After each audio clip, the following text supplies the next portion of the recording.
Welcome back my channel educational RK point. जैसा कि आप सभी जानते हैं कि बीएड के एंट्रेंस फाइनली होने वाले हैं 22 तारीख को। तो आप लोग कमर कस लीजिए तैयारी करने के लिए। आप लोगों ने कहा था कि मैम हिंदी का क्वेश्चन कराइए, तो आज मैं हिंदी का कुछ अच्छा सा क्वेश्चन रिलेटेड लेकर आई हूँ। यहाँ पे आप देख सकते हैं, यहाँ पे लिखा हुआ है बीएड एंट्रेंस से संबंधित सामान्य ज्ञान। तो यहाँ पे एंट्रेंस से संबंधित जितने भी होंगे आपको क्या हो जाएगा, ये सामान्य ज्ञान है। तो ये क्वेश्चन है, यहाँ पे देख लीजिए, ये कुछ सामान्य ज्ञान जनरल नॉलेज के क्वेश्चन है जो आपके एग्जाम के रिलेटेड पार्ट बन सकते हैं। इसके बाद आपको हिंदी के क्लासेस मिल जाएंगे और आज शाम तक हो सके तो आपके रीजनिंग के भी क्लास अपलोड कर दिए जाएंगे। तो चलिए हम शुरू करते हैं आज का अपना क्लास।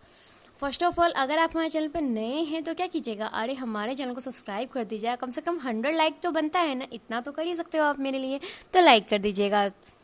निम्नलिखित में से किसने संस्कृत पर एक व्याकरण शोध प्रबंध लिखा है? पतंजलि, पाणिनि, सुश्रुत, चाणक्य। चलिए आइए इसका आंसर देखते हैं। तो इसका आंसर क्या है? पाणिनि। यहाँ पे देखिए, आपको ग्रीन कलर का टिक हो रहा होगा तो वो आंसर होगा, इसलिए नॉट कंफ्यूज। यहाँ पे देखिए, भारत के किस क्षेत्र में वनस्पति को हैलोफाइट्स के रूप में वर्गीकृत किया जाएगा? तो किस में किया जाएगा? तो सुंदरवन में किया जाएगा। नव वर्ष के अवसर पर उगादि का आयोजन किस राज्य में किया गया? तो उगादि किस राज्य में किया गया है? तो कर्नाटक में किया गया है। मनुष्य में ऊर्जा तथा पदार्थों का स्रोत क्या है? तो क्या है? तो यहाँ पे भोजन है। आप जानते हैं, मनुष्य हो या जानवर को ही ले लीजिए, बिना भोजन के ये हम दोनों जिंदे नहीं रह सकते हैं। सितारा देवी का संबंध किस खेल से है? यहाँ पे किससे है, खेल से नहीं, किससे है? कथक नृत्य, मणिपुर नृत्य, हिंदुस्तानी गायन और गरबा नृत्य। किससे है? तो कथक नृत्य से है।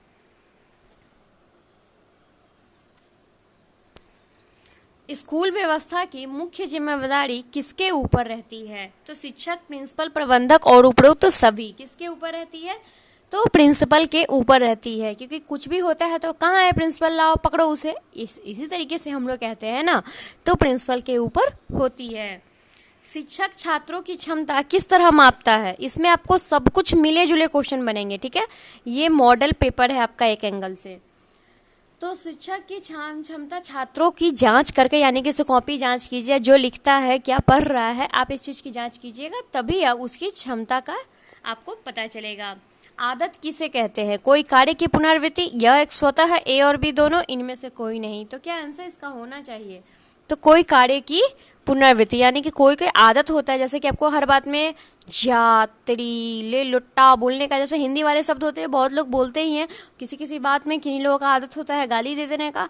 तो ये एक प्रकार की, मतलब आप उस चीज़ को कितना भी सुधारा जाए, लेकिन आप उन चीज़ों को दोहरा रहे हो, तो ये आपका क्या है? आदत है। स्कूल में अनुपस्थित रहना और भाग जाना, इसके क्या कारण है? तो इसके है शिक्षक की निर्बल पद्धति, अभ्यास क्रम में रुचि का अभाव और अप्रभावी शिक्षक, यानी कि शिक्षक अपना प्रभाव नहीं छोड़ पाता है। अभ्यास यानी पढ़ा रहा है तो उसमें कुछ अच्छा इंटरेस्टिंग नहीं पढ़ा रहा है, तो ये सब कारण हो सकते हैं। व्यक्तित्व से आप क्या समझते हैं? व्यक्तित्व द्वारा बोली जाती वाणी, व्यक्ति का व्यवहार, व्यक्ति का सामाजिक विकास, वह बातें जो व्यक्ति के अंतर्गत आती हो। क्या आंसर होना चाहिए इसमें? तो व्यक्ति का व्यवहार। क्या आंसर होना चाहिए? तो व्यक्ति का व्यवहार। व्यक्तित्व यही होता है। स्कूल में ड्रॉपिंग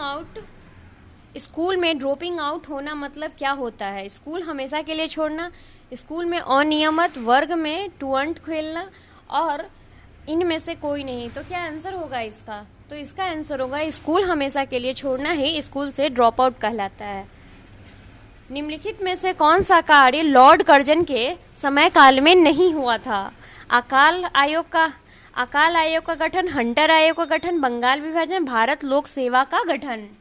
तो किस काल में क्या हुआ था बताइए? तो इनके काल में, लॉर्ड कर्जन के काल में हंटर आयोग का गठन नहीं हुआ था। किस क्षेत्र की मृदा का निर्माण ज्वालामुखी शैल, असिताभम अपक्षय द्वारा होता है? तो किसका होता है? तो दक्कन पठार का होता है। छऊ किस राज्य का लोक नृत्य है? नागालैंड, अरुणाचल प्रदेश, झारखंड, मध्य प्रदेश। किसका है? तो झारखंड का है छऊ।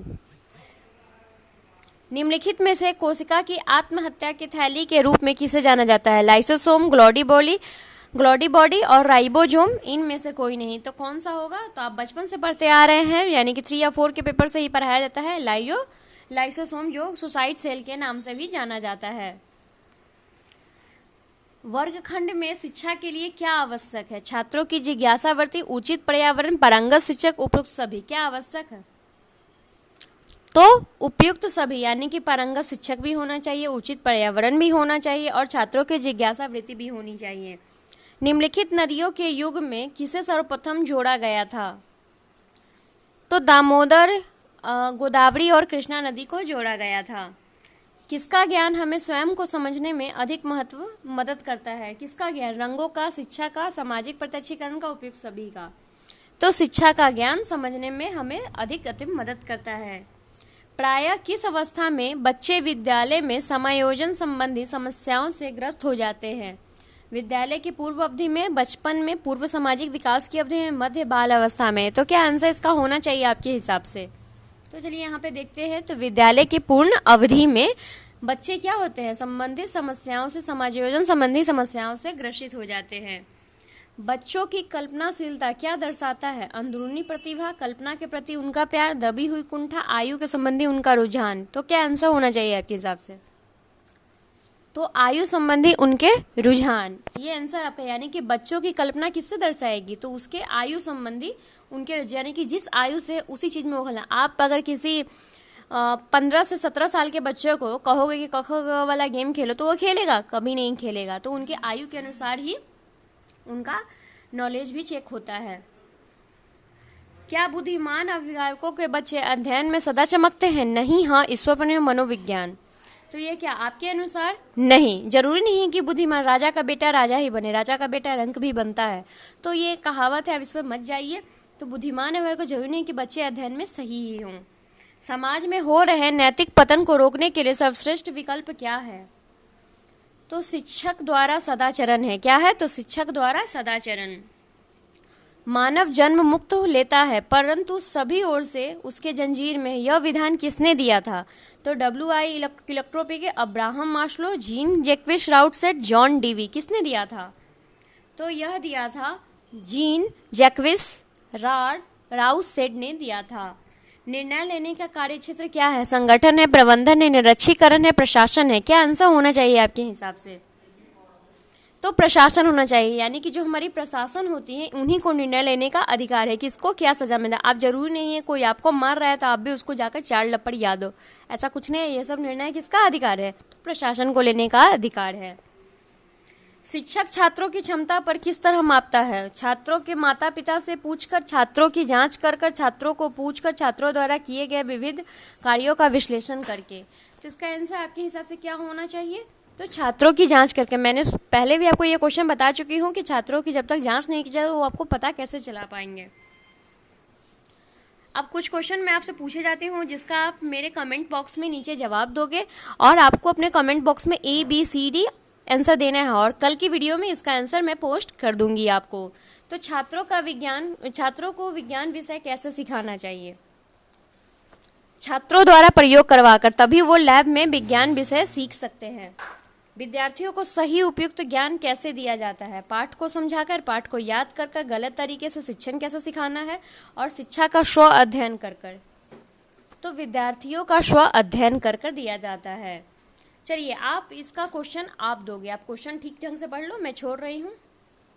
भाषा का व्यवहारिक ज्ञान क्या सिखाता है? भाषा प्रयोगशाला में, स्कूल में, भाषा सूचना में और भाषा शिक्षण में। कुख्यात विश्वासघाती मीर जाफर किस युद्ध से संबंध है? पलासी, बक्सर, पानीपत, हल्दीघाटी। ताले जल की तुलना में समुद्री जल का हिमांक बिंदु क्या होता है? जल के स्रोत समुद्र पर निर्भर करता है, उच्च पर, निम्न पर और समान पर। तो चलिए, हम इसी के साथ आपसे विदा लेते हैं। आई होप कि आपको मेरा क्लास पसंद आया होगा। ये टोटल 30 क्वेश्चन था जो मैं आपको करवा चुकी हूँ। इसी तरीके से मैं जल्दी आप कोशिश करूँगी आपको क्लास मिल जाए। और हाँ, आज आपको 2 बजे तक या 12 बजे तक आपको करंट अफेयर भी प्रोवाइड करा दिए जाएंगे 6 मंथ के। तो 6 मंथ के करंट अफेयर आप देख सकते हैं। तो चलिए, हम आपसे विदा लेते हैं। आज का दिन आपके लिए मंगलमय हो। आप एक बार फिर से ये क्वेश्चन देख लीजिए यहाँ से।